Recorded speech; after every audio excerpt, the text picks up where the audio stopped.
Bonjour Marine, on arrive en décembre, les lumières s'allument, les calendriers de l'Avent se rouvrent et j'ai comme l'impression que tu vas nous parler chocolat aujourd'hui. Bonjour Luc, oui exactement, t'as bien compris, mais alors je vais t'en parler pas n'importe comment. Déjà, avant de croquer dans notre petit carré du matin, il faut savoir que le calendrier de l'Avent n'a pas été créé pour vendre du chocolat au départ.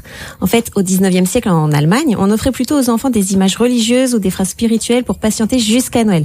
Et le chocolat, lui, il est arrivé qu'au 20e siècle après la guerre. Ah d'accord, alors donc à la base, c'était plutôt une tradition symbolique qu'un prétexte gourmand. Voilà, exactement. Mais attention, le vrai chocolat, celui qui est issu de la fève de cacao, ça c'est un super aliment.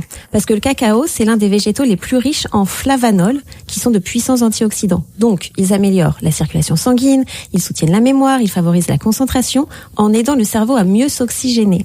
Donc en gros, le chocolat c'est bon pour le cœur et pour la tête. Oui, exactement. Parce que le cacao stimule aussi la production d'oxyde nitrique. C'est une molécule qui assouplit nos vaisseaux sanguins.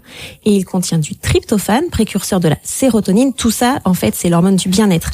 C'est pour ça qu'en hiver, quand on est un peu stressé, fatigué, on a naturellement envie de chocolat. Et c'est pas de la gourmandise, c'est de la biologie. Voilà une excuse. Ah, mais j'imagine qu'il y a chocolat et chocolat. Ouais, t'as tout compris. Parce que dans la plupart de nos calendriers de l'Avent actuels, il y a très peu de cacao, parfois moins de 20%.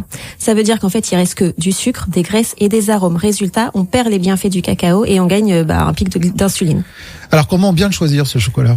Il faut privilégier le chocolat noir avec au minimum 70% de cacao et essayer de trouver un chocolat qui est peu transformé et savourez-le lentement parce que, en fait, la façon dont on mange, ça change tout. Manger en conscience, c'est activer le système du calme et de la digestion. Donc 2 carrés dégustés lentement valent vraiment mieux qu'une tablette avalée à la va-vite.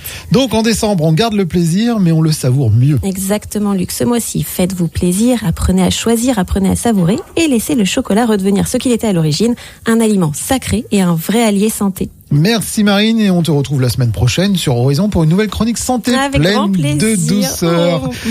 Merci beaucoup Marine.